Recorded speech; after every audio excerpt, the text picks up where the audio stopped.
Kalau misalnya untuk pemula itu ya, kita tuh harus banyak ngelatih lidah kita. Oh, Banyak, pemula. HSK 1 ya, kita pastiin dulu deh, kita tuh harus bisa nadanya itu. Nada 1, 2, 3, 4, bahkan sekarang emang ada 5 sebenarnya. Ada 5. Kayak gimana tuh? Saya pengen penasaran nih. Nada 1 itu kan A gitu kan. Datar. Datar. Oke. Nah, kalau nada 2 itu sebenarnya agak naik, agak panjang. Nada 3 itu dia kayak turun, dia kayak Oke. deep gitu, kayak A gitu, A. Nah, terus kalau nada 4 dia dihentak, A. Nah, kalau misalkan nada 5 tuh A. Bingung juga bedainnya. nah，jadi 大家好，我是蜜金。OK，是你们的学习朋友，所以呢，你们现在如果在学习中文，然后觉得很困难的话，你们要继续加油，然后不要放弃，加油。Subtitle di bawah ini ya.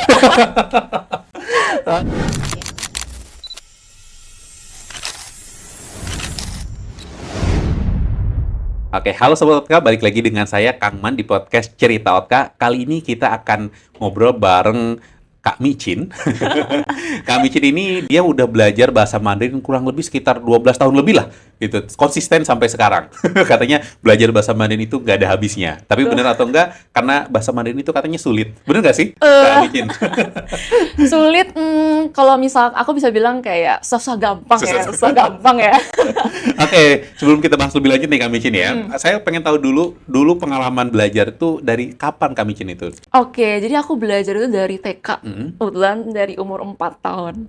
Nah, jadi aku sebenarnya mau terima kasih banget ya sama orang tua aku. Oke. Mendorong aku ya dari TK untuk belajar ya. Jadi aku dulu tuh dari les, terus di sekolah aku juga udah belajar. Oke. Udah belajar Mandarin gitu. Nah, terus jadi aku lumayan lama juga sih yang tadi Kak ini bilang ya, Kak bilang sekitar kayak 12 tahun ya. Oke. 12 tahun. 12 tahun lebih.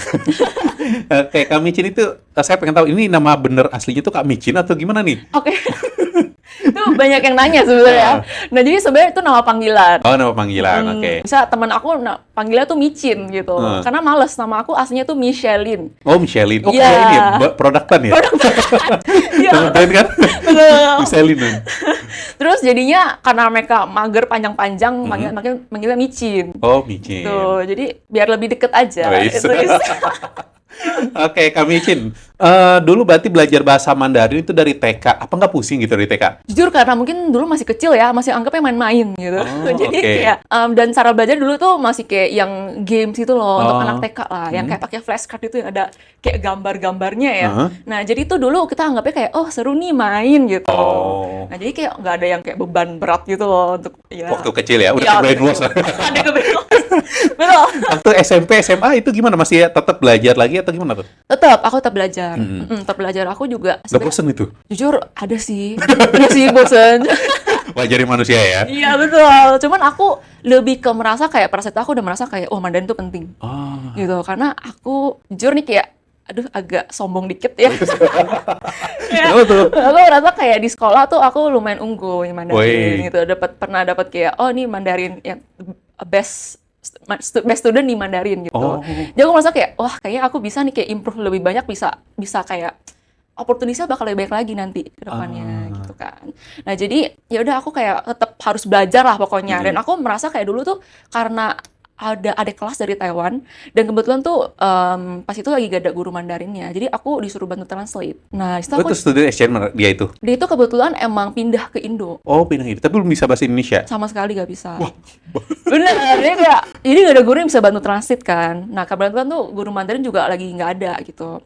Terus jadi di situ aku bantu translate. Aku merasa kayak jadi, aku bisa bantu ya. Ternyata bisa bantu orang gitu. Oh. Jadi kayak, wah, kayak bisa banget gitu. Kayak happy juga gitu Oke. kan. Di situ aku jadi kayak termotivasi untuk belajar terus-terusan gitu. Oh, Gitu sih. makanya sampai sekarang ya? Sampai sekarang. Sampai sekarang, betul. Oh, dulu berarti sampai belajar dulu itu kan kalau HSK itu 1 sampai 6 ya? Betul. Oh, berarti kalau sekarang ada kenaikan sampai HSK berapa itu sekarang? 9. 9 ya naik? 9. Makanya tadi bilang bahwa kalau belajar Mandarin itu nggak ada berhentinya gitu ya? Betul. Belajar terus. Betul, kayak banyak banget yang harus dipelajari. Oke, dari kecil itu lingkungan mendukung nggak sih waktu belajar? Kan bahasa itu kan harus dipraktekin ya? Iya. Waktu sekolah TK, SD, SMP, SMA, kan teman-temannya mungkin teman-temannya rata-rata Chinese ya. Bisa nggak mereka itu bahasa Mandarin atau gimana tuh? Oke, kebetulan bisa dihitung jari yang bisa. Oh, bisa. Gitu. Oh. Cuman kayak kita emang sehari-hari juga kita nggak pakai Mandarin. Hah, enggak. Gitu enggak. Berarti nggak kepake dong.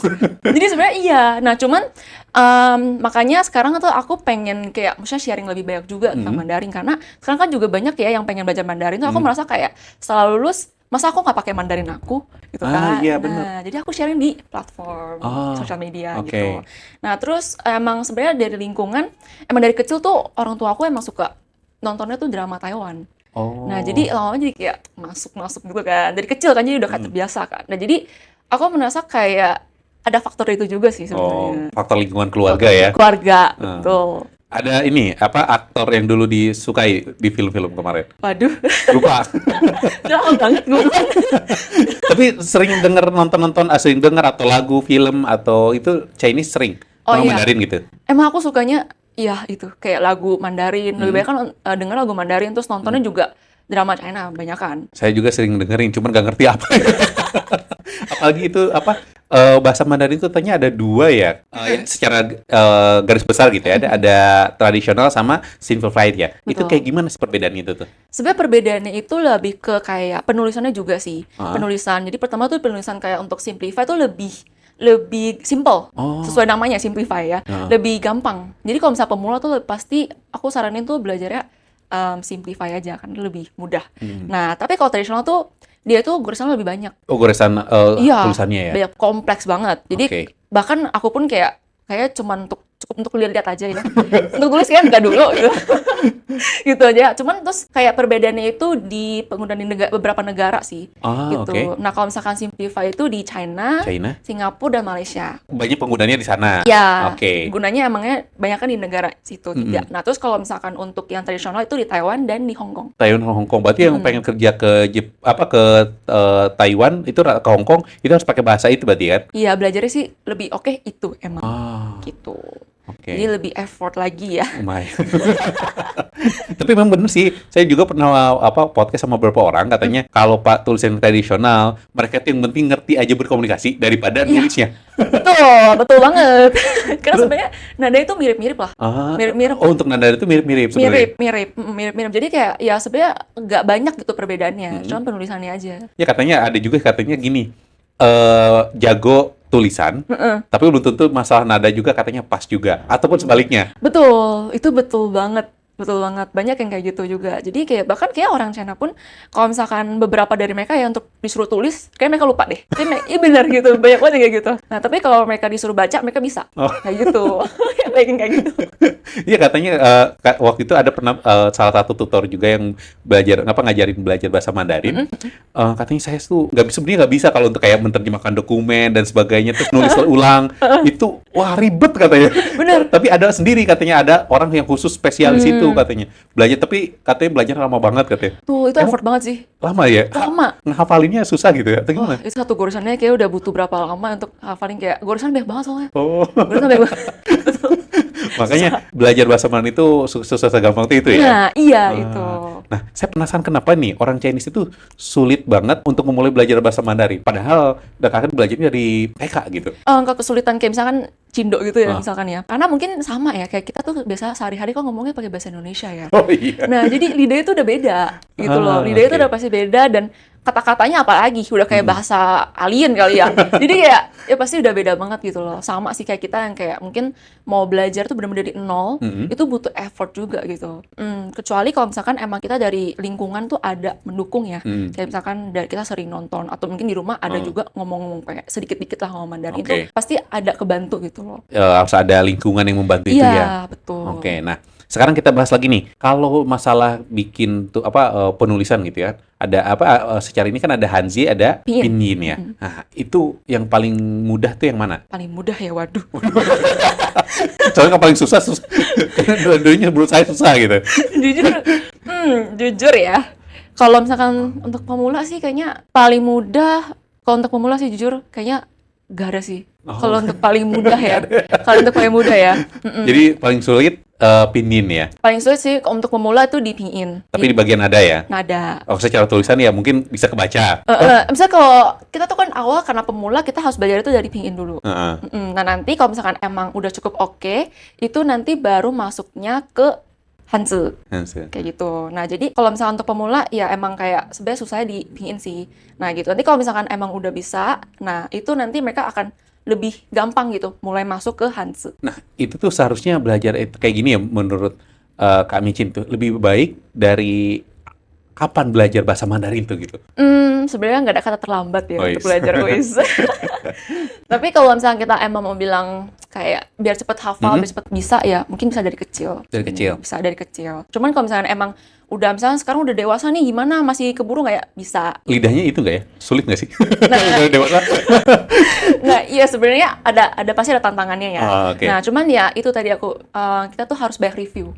Harus banyak review. Jadi makanya aku selalu saranin kalau misalkan even kita udah kursus pun gitu ya, di rumah kita harus review sendiri. Karena pertama lidah kita tuh beda sama lidah orang China. Ya kan pasti bahasanya tuh beda gitu loh. Jadi pasti agak kaku gitu. Nah, jadi kita harus terbiasa dulu. Terbiasa baru nanti kita bakalan bisa pelan-pelan masuk ke pelafalannya mereka, pengucapannya mereka gitu. Jadi kalau bisa lah, at least 30 menit lah sehari gitu. Konsisten review. ya? Iya, harus konsisten, benar harus konsisten. Baru bisa kita terbiasa sama cara mereka ngomong tuh gimana. Berarti harus sering terekspos untuk mendengarkan, terus harus juga latih untuk berbicara. Betul, itu. Katanya belajar otodidak bisa nggak sih sebenarnya otodidak banget gitu ya? Otodidak ya, bisa. Oh bisa. Bisa. Jujur aku ada murid juga, dia otodidak. Otodidak juga, HSK 1, HSK 2, dia tuh, jujur menurut aku tuh bagus. Dan dia ketika baca itu tuh bagus juga. Nah, tapi menurut mereka tuh kayak, mereka tuh butuh temen untuk ngobrol. Enggak, karena jarang ya. Iya, betul. Jadi akhirnya mereka ikut kursus. Oh, kursus. oke. Nah, jadi tuh mereka mau melatih percakapan. Kayak gitu. Nah, karena kalau misalnya kita otodidak pun, kita tuh kayak butuh temen gitu loh. Iya untuk sih ngobrolnya. benar. Pasti. Karena bahasa ya kan buat Karena bahasa. komunikasi. Betul. Nah, betul. Jadi sebenarnya otodidak tuh bisa banget. Bisa banget. Nah, menurut aku tuh yang kayak otodidak bahkan karena dia konsisten ya, bahkan bisa lebih cepet dibandingkan bisa lebih cepet juga. Oh, karena curiosity-nya lebih tinggi ya. Betul, dan dia konsisten. Gitu loh, konsisten dibandingkan yang kayak cuma ikut kelas dah. Kayak gitu. Nah, jadi aku tuh makanya saranin banget ya, kita tuh harus konsisten banget gitu loh. Banyak yang kayak gitu. Jadi, makanya sebenarnya kita tuh nggak bisa perpatokan sama kayak misalnya kursus doang tanpa ada latihan lagi di belakang itu. Oke, saya pengen tahu nih strategi dari Kak Micin. Untuk teman-teman yang sekarang ya baru ya sama kayak saya lah ya. Yang baru lulus kuliah lah gitu tuh gimana tuh strateginya biar bisa ngejar gitu? Sebenarnya balik lagi itu tadi ya. Kita tuh maksudnya kita banyakin kayak denger. Bisa Dari mana tuh biasanya? Drama. Oh film ya? Film. Oke. Jujur menurut aku tuh drama sangat membantu juga. Aku tuh itu menurut pengalaman aku ya. Aku tuh bisa kayak misalkan nonton drama nih. Sebelumnya aku nggak tahu kosakata ini. Tiba-tiba udah tertanam aja gitu di otak aku. Jadi ketika aku lagi ngobrol sama orang, tiba-tiba aku bisa ngomong kata itu gitu. Kayak ada memori tersendiri gitu lah. Nah, jadi kita tuh dengan kita mendengar itu tuh secara otomatis otak kita tuh pasti lagi ngemasukin gitu loh data-data gitu kan. Nah, jadi itu jujur membantu banget dari mendengar, menonton juga ya lihat subtitlenya gitu-gitu akan bantu kita banget. Dari itu kita banyak praktekin gitu. Terus kita harus banget pede. Menurut aku tuh banyak pemula yang takut untuk ngomong karena takut salah. Iya bener. Takut salah gitu. Kayak mereka tuh bahkan belum coba pun udah bilang aku pasti salah gitu. Banyak banget yang kayak gitu. Jadi tuh kayak itu sih, itu yang kayak jadi ada mental blocknya ya. Nggak ada kemauan untuk mencoba dan ntar nanti jadi akhirnya Ya udah jadi nggak bisa. Iya bener. Kayak kapan gitu kalian mau cobanya. Nah itu sih. Jadi dari denger ya, terus dari kita sering latihan. Nah nonton juga sama. Kita harus dicoba sih di kuncinya. Itu kalau nonton ya, nonton itu gimana? Satu episode tuh diulang-ulang terus biar kita ingat ataukah ya udah sampein selesaiin semua yang penting mah kita terekspos atau gimana tuh? Kalau aku cara nontonnya itu jadi kita bisa agak kayak playbacknya dilambatin. Oh, oke. Dilambatin. Terus kita nyalain subtitlenya Mandarin. Subtitlenya harus Mandarin? Mandarin. Oke. Biar kita nih sambil lihat Hanzi-nya yang mana. Oh, gitu. oke. Ini Ya, tapi ini dengan catatan yang udah bisa baca Hanzi ya? Jadi kita kalau misalnya kita pun masih kayak belum familiar nih Hanzi-nya apa, kita bisa stop Oh. dulu, kita cari tahu itu Hanzi-nya apa. Oh, Terus oke. catet. Oh, sambil belajar tekniknya gitu ya? Kayak gitu, itu Oke. aku dulu kayak gitu catat banyak banget di Mm-mm. notes gitu Mm-mm. kan. Nah habis itu nanti setelah selesai nonton kita kayak kita tuh bisa sambil review Mm-mm. kosakata yang tadi kita catat apa aja, kita nonton ulang Oh. kayak gitu. Oke, nah Supaya cara mempraktekannya gimana? Dengan kan itu belajar kalau di nonton itu kan buat mempelajari kayak kosakatanya, kemudian cara konteks penggunaannya kan. Oh, si kata ini tuh digunakan konteksnya pada saat apa gitu kan. Nah, kan kata saya juga lihat konten Bapak ini untuk memuji seorang laki-laki yang umum katanya kan, kemudian untuk yang spesial sampai yang luar biasa banget. Kan itu kan ada konteks kan. Iya. Nah, itu cara mempraktekannya itu kayak gimana tuh? Biar tahu gitu. Mungkin kalau misalkan dari drama atau gimana? Mungkin dari drama itu. Dari drama, jadi kayak drama tuh kita pertama ya, kita kan cari tahu tuh kosakatanya apa aja. Kita kan jadi tahu nih, oh dia tuh lagi bahas tentang misalkan lagi muji cowok ganteng gitu kan. Kita tahu nih artinya apa, kita Oke. catat. Nah terus ternyata kita ketemu lagi nih Oh. kosakata lain. Oke. Loh, ini juga sama dong artinya ini gitu kan. Heeh. Nah kita catat lagi. Nah kita cari tahu nih bedanya apa, penggunanya tuh di mana. Kita bisa cari tahu sekarang kan internet banyak ya, gitu ya. Nah atau mungkin kita kalau misalnya ada ikut kursus, kita bisa nanya sama gurunya. Oh. Nah, perbedaannya tuh di mana sih? Kita tuh pakainya ketika apa sih? Nah, di situ kita cari tahu. Nah, jadi dari sana kita kan jadi tahu nih penggunaannya gimana. Nah, terus kayak bisa tuh konteksnya gimana. Itu emang bisa ada beberapa kata tuh yang artinya sama tapi konteksnya aja yang beda. Benar. Penggunaannya kayak gitu. Nah, kita tuh bisa bantu emang kayak bisa dari kursus, Oke. kursus kelas atau kita bisa tahu juga sebenarnya dari dramanya. Kita tahu kan kayak dia Ada tuh lagi apa gitu ya? lagi apa. Nah, dari situ sih bisa tahu penggunaannya gimana. Oke, berarti dari konteks dari videonya yang bisa kita catat, walaupun pasti kan ada beberapa case ya, scene gitu kan. Oh ini suasananya lagi gini menggunakan katanya ini. Oh berarti konteks penggunaan kata ini tuh untuk kegiatan ini gitu kan. Betul. Oh, ketika nanti yang berbeda ya, berarti berbeda lagi. Betul. Tapi kalau pengen lebih tepat lagi, correction sebagainya dengan tutor gitu atau guru bahasa Mandarin. Bisa dengan tutor atau sekarang kan internet banyak ya. Ah. Ya kita bisa cek di internet juga. Iya. Bisa ada penjelasannya. Mudah ya. Gitu loh. Oke, berarti terus kalau lagu-lagu itu gimana tuh? Kalau dari lagu itu kan dari film ya? Kalau dari lagu-lagu itu kayak gimana tuh belajarnya? Kalau dari lagu sebenarnya kan dia itu karena lagu ya, itu dia nggak pakai nada, nggak nada yang bukan nada yang aslinya. Oh, karena ada lagu ya? Nggak lagu Oh, gitu bukan, kan. oke. Jadi kalau misalkan mau belajar nada jangan dari lagu, dari drama. Oh, oke. Gitu. Oh iya, betul benar. Berarti kalau pengen belajar ini nada dari drama, Dari drama. kalau belajar dari lagu itu untuk apa? Kita kosakata. Oh, kosakata. Kosakata gitu. Kita bisa belajar kosakatanya karena tuh biasa kalau di lagu-lagu kan dia kosakatanya bisa ada yang kayak agak puitis-puitis gitu kan. Yang benar. Kita bisa cari tahu dari situ. Kata-kata ini tuh apa sih maksudnya? Ini maksud dari lagu ini tuh apa sih? Kayak gitu. Nah, kita bisa cari tahu dari kosakata. Tadi kan udah dari lagu, dari film. Terus dari apa lagi kira-kira sumbernya? Variety show juga bisa. Oh, variety show. Yes, variety show. Oke, variety show berarti on air yang kayak gitu-gitu berarti ya? Atau yang gimana? Kayak variety show kayak misalkan acara-acara atau acara-acara juga bisa acara-acara kayak film-film di China gitu. Nah, itu juga bisa. Nah, tapi itu aku saranin sih sebenarnya kayak lebih ke yang udah di HSK 3 ke atas. Oh, HSK 3 ke atas. Iya, karena dia cepet kan kok. Iya, bener ngomongnya. Ngomongnya kan cepet banget. Jadi kita tuh kalau bisa yang bisa cepet tangkep gitu. Oh. Kosakata juga udah lebih susah sih biasanya. Kayak gitu. Jadi ya variety show juga bisa atau dari podcast juga bisa. Kita kan melatih. Oh Pendengaran. iya, ada sekarang saya lihat juga kemarin tuh beberapa podcast ya yang buat bisa bantu ini kan. Ada tulisan Hanzi-nya, kemudian pindinya juga ada, terus Betul. nadanya juga kan bisa ngedengerin dari situ ya. Betul. Dan asli dari native-nya juga kalau nggak salah. Betul, banyak sekarang sih. Itu e-book juga, buku-buku ada nggak sih buku-buku? Kalau buku-buku ada, cuman kalau buku-buku sebenarnya kayak bukunya tuh lebih ke materi sih. Oh. Buku tuh lebih ke materi. Jadi kalau misalkan mau belajar otodidak bisa dari buku. Dia kan karena dia strukturnya urutan belajarnya tuh semua udah ada di situ kan. Oh, Udah iya. rapih gitu. Jadi kita bisa belajar dari situ. Tapi kalau misalkan mau kayak latihan itu bisa dari drama dan Oh, oke. lain-lain. Jadi kalau untuk secara struktur kita belajarnya dari e-book gitu ya. Dari buku gitu ya. Buku bisa. Bukunya buku apa tuh kira-kira rekomendasinya? Sebenarnya sekarang banyak sih. Ada juga yang kayak dulu tuh yang punya Singapura ya. Aduh, aku lupa lagi. Tapi kalau ada juga di kakak juga ada ya kalau dia di IG ya. Tuh yang langsung HSK. Oh, langsung ASK. Langsung HSK gitu. Jadi kayak misalkan yang mau belajar HSK langsung di situ. Nah, bisa Bisa itu per leveling berarti ya. leveling, iya. Nah. Nah, itu kan udah ada sama listening dan workbooknya. Oh, udah lengkap berarti ya. Udah situ Nah, semua. kalau teman-teman pengen tahu boleh ke situ juga ya.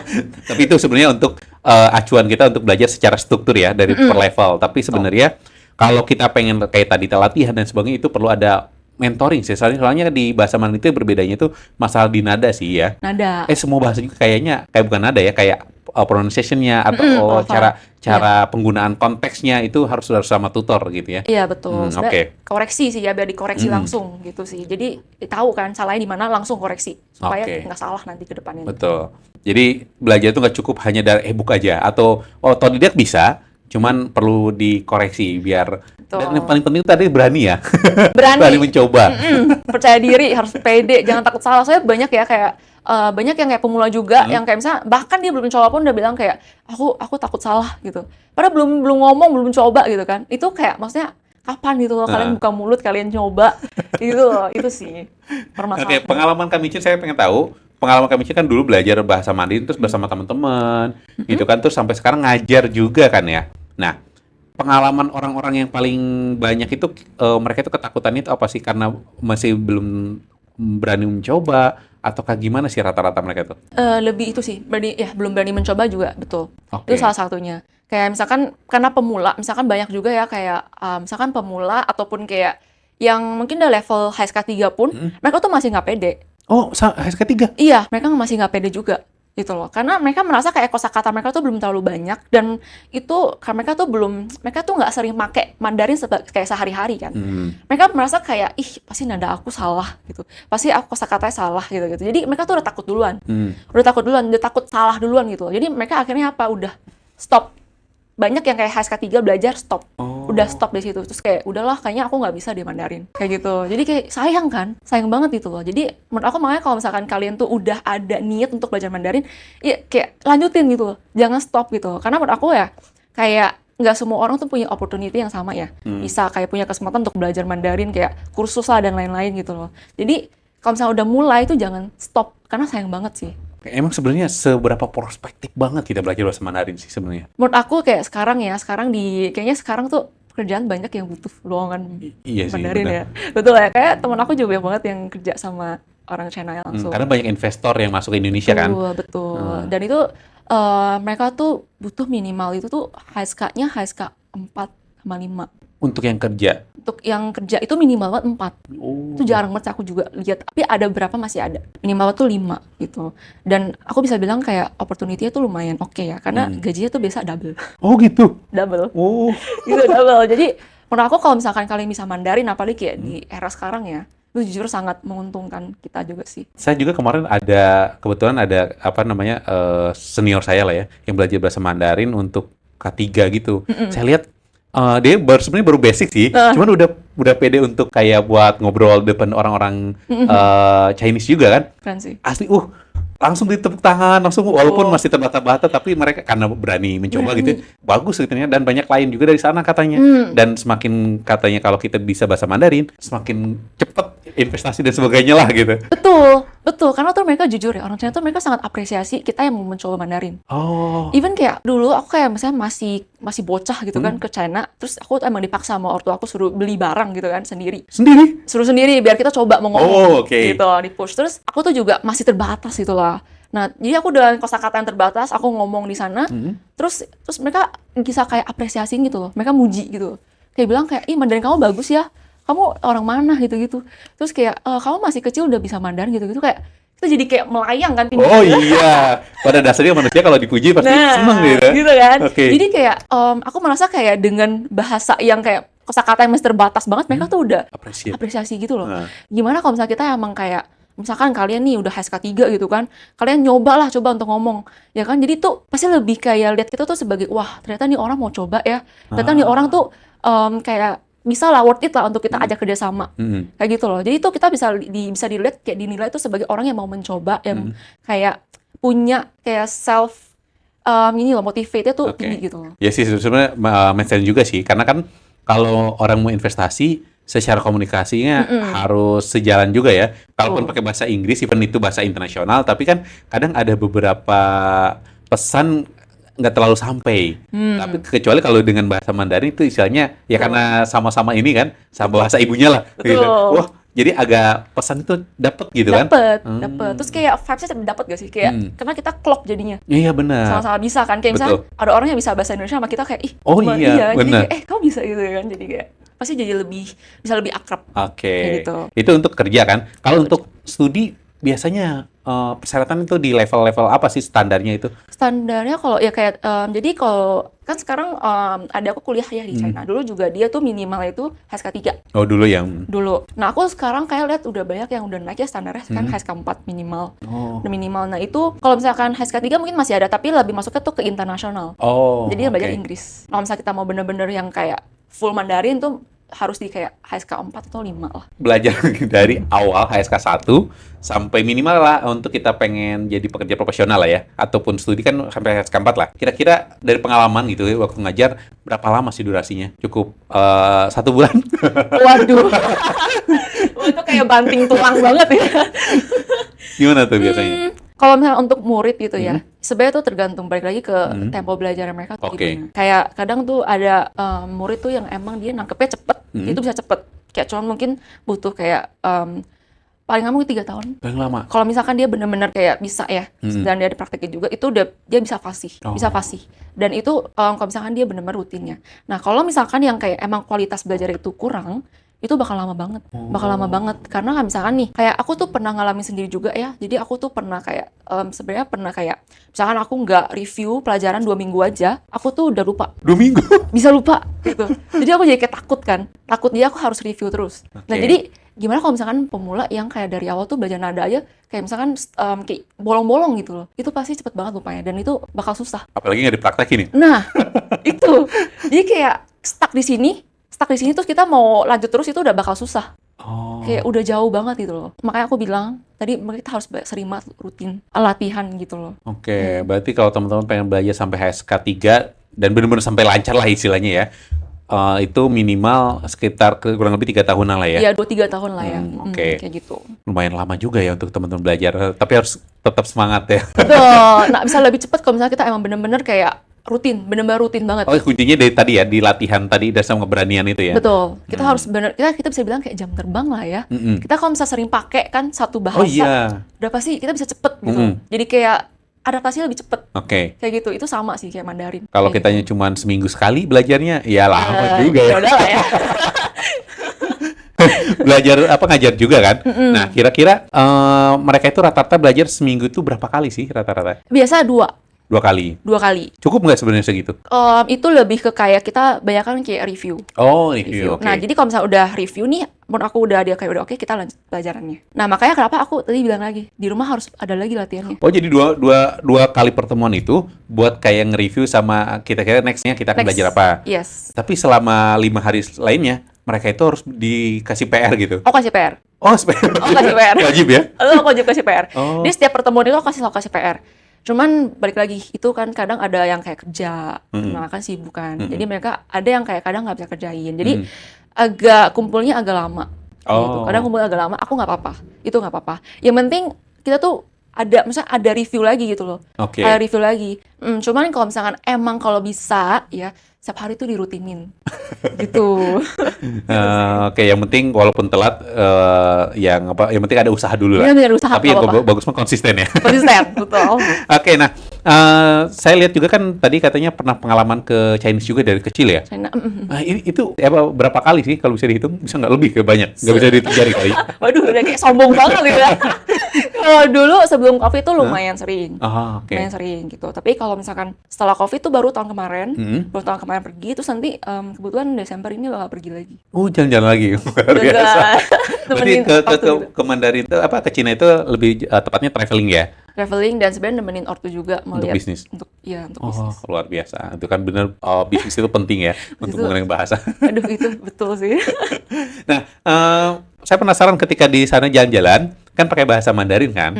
Nah, waktu itu ke daerah mana kira-kira? Kita kalau dulu tuh sebelum COVID lebih sering ke Guangzhou. Oh, Ke oke. Guangzhou, Shenzhen itu kan di situ kan. Nah, terus kalau misalkan sekarang mungkin kalau misalnya traveling tuh pindah-pindah ya, sekarang kan lagi ramai kayak Chongqing. Nah, tahun kemarin ke Chongqing sama ke Chengdu.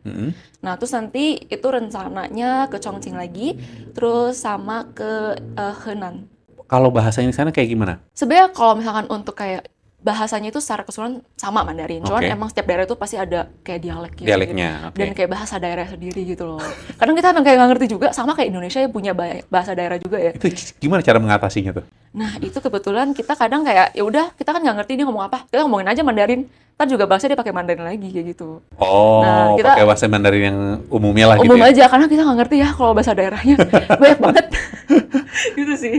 Jadi kalau misalkan di sana ya kita emang pasti pakainya Mandarin gitu. Udah pasti. Ada nggak sih momen-momen di mana belajar ketika ngomong satu nggak bisa jawab atau kebingung atau kayak gitu? Ada? Pernah ada yang kayak kadang tuh berapa native tuh ngomongnya yang kayak cepet banget dan kayak kumur-kumur. Oh. Ada yang kayak kumur-kumur. Jadi kita minta kayak wah bisa kayak boleh sekali lagi nggak gitu maksudnya.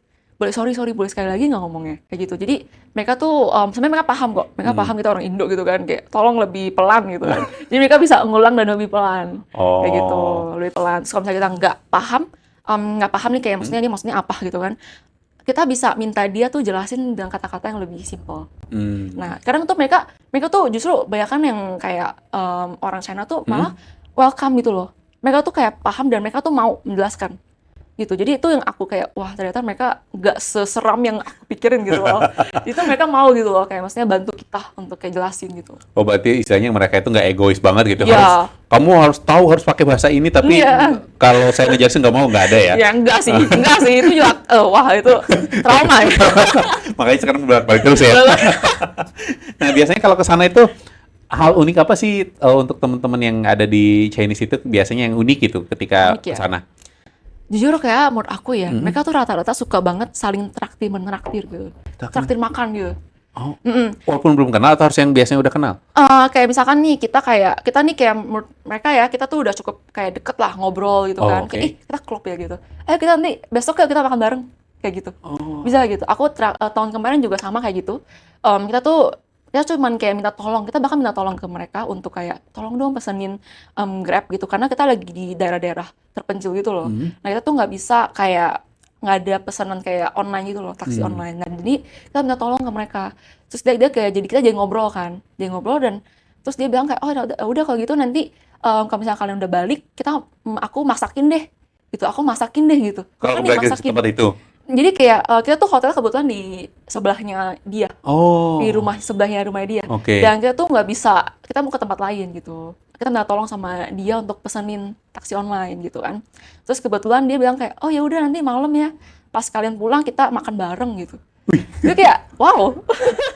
Dia kayak, wow, kayak sangat ini. Cuma dengan gitu doang ya? Gitu doang gitu. Jadi kayak kadang kita udah ngobrol kayak udah klop aja gitu. Udah klop aja. Terus kita awal sampai agak sempet curiga kayak, aduh, ini bakal diapain gak ya? Karena sering nonton drakor, Iya. lama ya. Tapi ternyata aman dan terus mereka kayak ramah banget gitu. Mereka malah kayak ngenalin, oh ini tuh masakan khas di sini gitu-gitu. Nah terus kita kayak di welcome banget lah gitu. Dan di tempat lain juga sama gitu. Kita udah klop banget. Mereka bisa bilang kayak, oh ya udah makan yuk gitu. Oh, pasti kalau udah ngerasa klop langsung ajak makan. Iya, biasa tuh kayak gitu. Yang banyak aku nemuin ya, kayak gitu. Jadi kayak biasa kayak karena kita tuh mungkin bahasanya udah kayak ini aja ya, kayak misalnya udah survive aja lah gitu loh. Jadi kayak mereka kayak maksudnya yang kayak oke aja kayak masa udah kayak oh temen gitu loh. Apalagi kita kan dari kayak orang Indo gitu kan. Orang asing lah, Mereka merasa kayak kita tuh bisa kayak ngenalin nih makanan-makan di sini kayak gitu. Jadi tuh mereka sangat welcome sih di hal kayak gitu. Oh. Nah, terus selama kami Chin di daerah China gitu, Cina gitu. Nah, kira-kira bahasanya meningkat nggak sih kemampuannya? Jujur yang tadi kayak aku ngomong ya, yang aku dipaksa suruh ini ya, kayak misalkan suruh beli barang sendiri itu aku merasa kayak aku improve juga. Oke. Aku ada improve juga. Pertama kayak misalnya bukan selain dari segi bahasa, dari keberanian ya. Terus misalkan nih, kita kan selalu belajarnya kayak kalau misalkan ngomong, kayak misalkan ada orang ngomong kayak sia-sia kita ngejawabnya keci gitu kan. Nah, kosakata itu doang kita belajarin kan. Sebenarnya tuh masih banyak kosakata lain yang bisa kita pakai. Oh. Nah, mereka ternyata jawabnya dengan kata lain gitu. Kita ternyata bisa gitu juga ya jawabnya. Kayak gitu. Nah, situ jadi kayak kita itu ya cara makainya. Nah, di situ kita jadi kayak nambah lagi kosakata. Kayak gitu. Terus atau kayak misalkan cara kayak ngomong mereka sehari-hari itu gimana? Kita jadi kayak ikut belajar juga. Ikut belajar. Bahkan kayak contohnya kayak mama aku juga kayak kurang bisa Mandarinnya. Nah, di sana kayak selama seminggu tiba-tiba jadi kayak bisa tiba-tiba bisa ngomong aja gitu. Bisa ngomong kayak bahasa-bahasa kayak percakapan sehari-hari gitu loh. Oke. Karena udah sering kita ngomong sama penjual gitu-gitu kan. Nah, itu kayak tiba-tiba dapet aja gitu loh. Belajar juga gitu. Oke, jadi memang harus terekspos terus gitu ya. Jadi yang kayak harus berani ngomong. Oke, nah kalau di sana itu ya, pengalaman keluar itu, kira-kira untuk etika mereka di sana itu apa sih yang biasanya yang kayak berbeda di Indonesia gitu, dan mana yang boleh kita lakukan, mana yang enggak, kayak gitu, ada nggak sih? Sebenarnya sih kalau misalkan etika ya, kayaknya nggak beda jauh gimana sih. Oke. Cuman kayak kalau misalnya untuk kebiasaan mungkin kayak ya ada ya kayak beberapa gitu Hmm. kan. Kalau mungkin kayak lebih ke kalau misalkan kita di Indo, mungkin kayak lebih ke cara ngomong kali ya. Oke, gimana tuh? Cara ngomong tuh kalau kita kan lebih kayak yang pelan, lemah lembut kita ngomong gitu Oh, kan. kalau di Indonesia? Kalau di Ah, Indonesia oke. gitu kan. Nah, tapi kalau mereka tuh kayak ya direct aja gitu. To the point gitu loh. Oh, Direct to the point terus kayak suaranya tuh kadang lumayan kenceng. tapi sebenarnya bukan marah ya? Bukan marah. Awal tuh aku mikir kayak, "Apa lagi berantem ya?" Gitu loh. Terus kayak ternyata bukan, emang cara mereka ngomong tuh kayak gitu loh. Dan mungkin ada yang kayak kadang merasa kalau misalnya kita baru datang ke sana kan, kita merasa kayak, "Ih, kok kayak gitu sih?" Kayak sensi banget kayak lagi marahin orang gitu kan. Tapi padahal emang kayak gitu kebiasaan Oke. mereka cara ngomongnya. Oh, berarti kita kalau nanti ke sana jangan kaget gitu. Jangan kaget gitu, jangan kira kita lagi dimarahin gitu. Emang kayak gitu soalnya. Di Jerman ya, soalnya kan kalau kita ngeliatin orang kan, kalau di orang Indonesia kan saking ramanya, kalau ngeliatin orang senyum gitu kan. Nah, Betul. kalau di sana kayak gitu boleh nggak sih? Saya boleh aja, cuman mungkin kadang ada orang merasa kayak agak gimana gitu. Ngeliat, tapi aman nggak sampai di Enggak sih, apa-apain ya? enggak sih. Ya, kayak sebenarnya nggak beda jauh juga sih sama di Indo juga ya. Kayak maksudnya ya kita santai aja ke sana. Pas ke sana sih nggak yang kayak merasa wah ini beda banget nih kayak culture shock gitu. Enggak sih. Oh enggak. Mungkin dari makanan bisa nggak ya porsi makanan ya perbedaannya. Oh boleh tuh, kayak gimana tuh Aduh, makan? porsi makan di sana banyak banget. Hah? Banyak banget porsinya. Kayak segimana emang? Jadi kayak kita tuh kayak bisa bagi kayak 2 sampai 3 orang deh kalau misalnya di Indo. Di Indo? Di Indo. Kalau di sana tuh emang banyak banget gitu. Karena mungkin mereka kayak biasanya emang banyak jalan gitu kan. Jadi sambil kayak olahraga gitu kan. Jadi mereka butuh makan yang banyak gitu. Oh. Nah, kalau di sini kan kita kan dikit banget ya. Kita tuh ya porsinya yang kayak semangkok aja gitu kan. Nah, di sana tuh banyak di awalnya sebenarnya agak kagetnya di situ sih. Kayak bener-bener banyak banget porsi makanannya gitu. Tapi habis itu dulu waktu di sana. Kebetulan bagi. Nggak kuat. Nggak kuat. Lambungnya belum terbiasa ya. Banyak banget soalnya. Banyak banget gak bisa. Oke, nah berarti di sana juga banyak kegiatan itu pakai jalan kaki atau kendaraan umum tuh?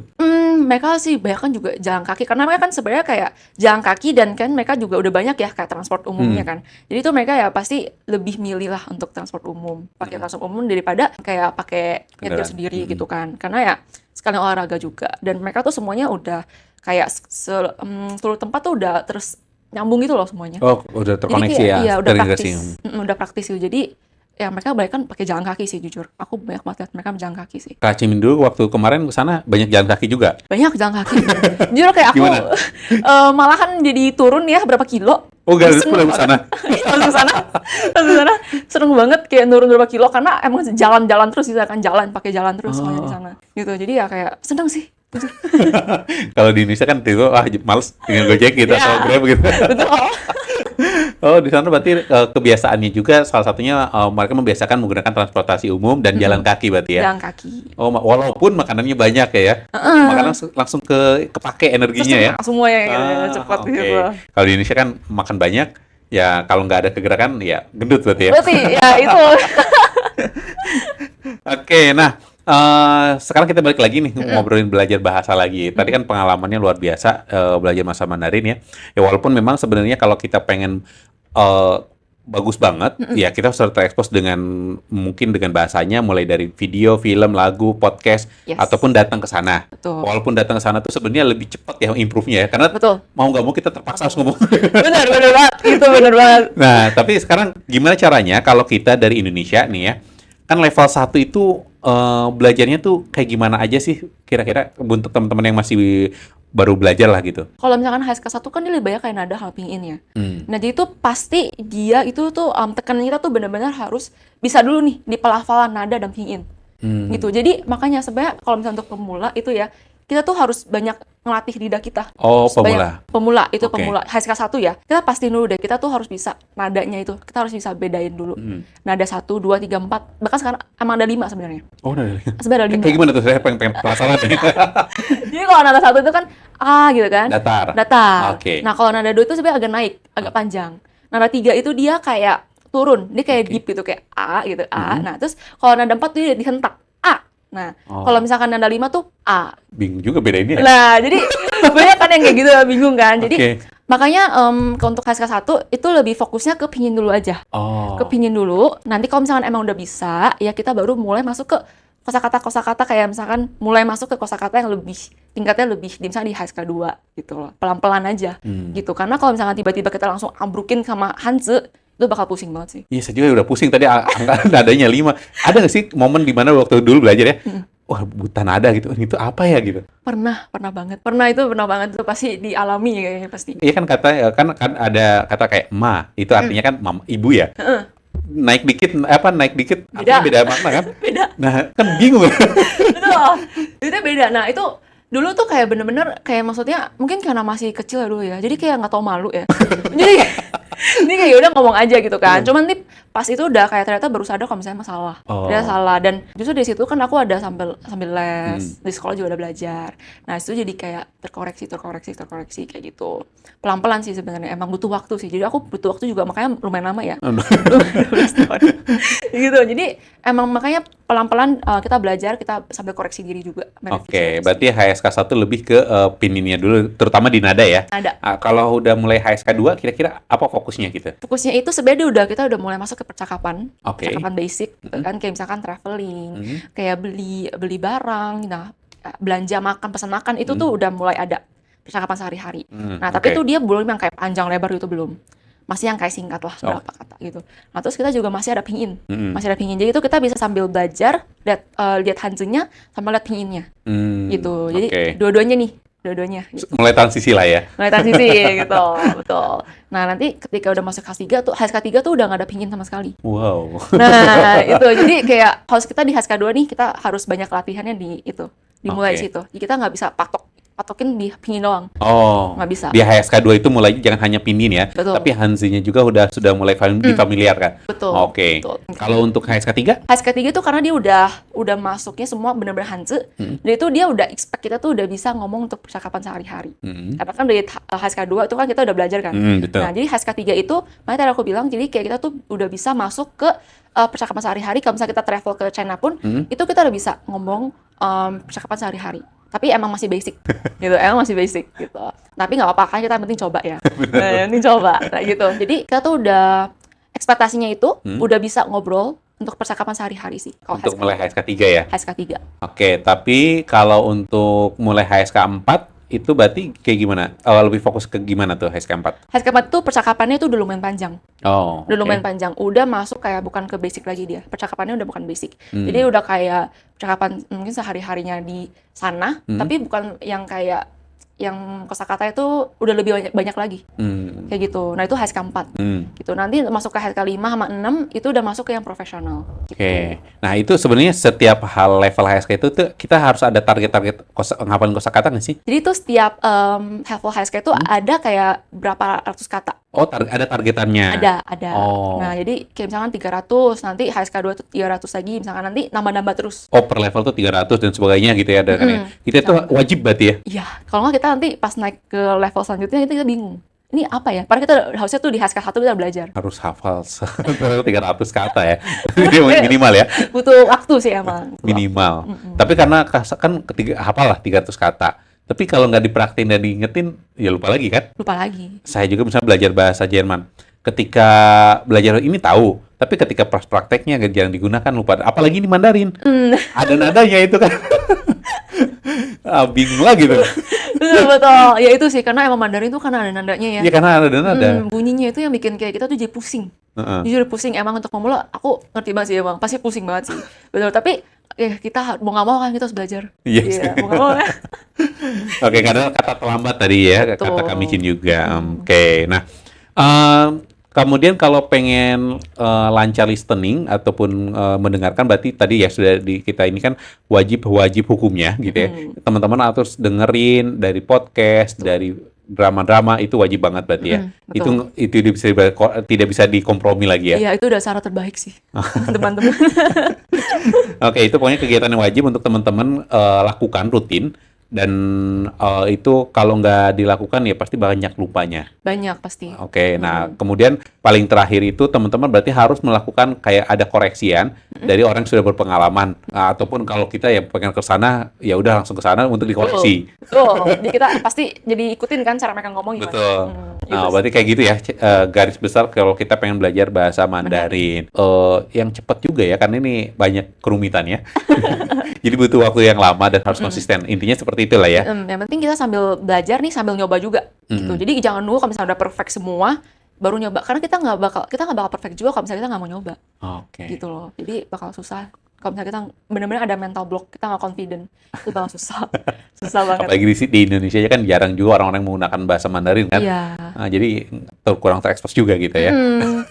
Jadi Oke, thank you Kak Micin sudah memberikan sharing ya. Tadi sudah kita dapat informasinya bahwa belajar bahasa Mandarin itu tidak mudah, butuh konsistensi, kemudian butuh juga kita harus latihan, mencoba itu ya, yang paling penting. Nah, dan terakhirnya teman-teman harus menggunakan tutor ataupun orang-orang yang sudah berpengalaman di bidang bahasa Mandarin untuk bisa mengkoreksi, memperbaiki, terutama di nadanya, ataupun kalau untuk tulisan bagaimana guratan-guratannya, ya dari awalnya sampai akhirnya itu seperti Betul. apa, gitu ya. Karena kan nggak bisa sembarangan, pasti berbeda gitu ya. Nah, itu yang bisa kita pelajari dan mungkin boleh juga share deh pesannya untuk teman-teman yang sekarang lagi berjuang belajar bahasa Mandarin. Wah, rumit banget Kak katanya. Ataupun boleh sharing juga kan ada belajar bahasa Mandarin juga ya Kak Micin ya. Nah, boleh juga sharing juga cara belajarnya di Kak Micin itu kayak gimana dan harus kemana gitu. Boleh juga, silakan. Oke. Nah, jadi untuk teman-teman yang sekarang lagi belajar ya, pertama itu pokoknya harus pede ya, harus pede, jangan takut salah ya. Karena Mandarin itu kan bahasa, kita harus banyak ngomong ya. Kalau misalnya kita nggak banyak ngomong itu pasti susah banget ya, karena kita butuh juga jam terbang gitu loh. Nah, terus kalau misalkan yang sekarang teman-teman yang lagi mengalami kesusahan ya, jangan kayak maksudnya putus asa, karena itu emang proses dari belajar kalian juga gitu loh. Karena pasti semua orang yang bisa Mandarin pun akan mengalami itu gitu loh, di fase itu. Jadi yang penting kalian terus-terus coba, ya pasti suatu saat kalian akan merasakan manfaat dari bisa Mandarin itu apa, gitu. Dan mungkin saran dari aku untuk sekarang yang kalian mungkin masih pemula, ya bisa banyakin nonton drama, ya kan sekarang banyak nonton drama ya, sekalian cuci mata, ya kan. Di cuci mata nih, kita jadi belajar juga, lumayan banget kan. Nah, jadi ya kita banyakin belajar di situ, dengar, terus kita tiru. Itu sih. Nah, kalau untuk belajar, katanya buka kelas kayak gimana tuh untuk teman-teman pengen ikutan kelasnya? Kalau ke kelas, aku sekarang sih private ya, Oke. banyak private. Nah, aku juga biasa tiap bulan itu ada buka kayak kelas grup, tapi kelasnya tuh yang kayak kelas percakapan yang cepet gitu. Oh. Kelas yang kayak berapa hari gitu, cepet. Dan itu nggak dari textbook, pelajarannya tuh lebih kayak ke bagian-bagian yang penting, yang misalkan setara HSK 1, setara HSK 2. Jadi itu lebih fokus kayak langsung ke bagian-bagian intinya apa, dan percakapannya, grammarnya gitu apa aja. Kalau lebih fokus ke conversation-nya berarti ya? Yes, begitu. Nah, itu kelas yang aku buka sekarang sih. Itu kemana nanti teman-teman kalau pengen ikutan? Kalau misalnya pengen ikutan bisa ke IG aku. IG aku di bio aku ada linknya. Nah, bisa dicek. IG-nya apa namanya nih? Mungkin Oh iya, teman-teman- oh iya ya. Aduh, enggak ya. Jadi IG aku itu @michin _YIN. Jadi michin_yin. Oke. Oke, nanti kita juga pasang ya linknya di sini ya. Di Betul. bawah deskripsi. Oke. Terakhir mungkin boleh nggak ngasih semangat pakai bahasa Mandarin. Halo, aku Micin, kemudian ngasih semangat buat teman-teman pakai bahasa Mandarin. Kemudian Oke. belajar bahasa Mandarin gitu. OK。大家好，我是蜜金。OK，是你们的学习朋友，所以呢，你们现在如果在学习中文，然后觉得很困难的话，你们要继续加油，然后不要放弃，加油。 Seperti itu di bawah ini ya. Oke, thank you Kak Micin. Oke. Sharing dan sudah memberikan motivasi dengan belajar bahasa Mandarin gitu ya. Dan memang peluangnya belajar bahasa Mandarin itu banyak banget. Jadi kalau terutama untuk teman-teman yang fokusnya di bidang bisnis, ini potensinya gede banget. Jujur saya sudah pernah melihat dan sudah teman-teman saya juga udah membuktikan bahwa kalau belajar bahasa Mandarin secara prospek karir bagus.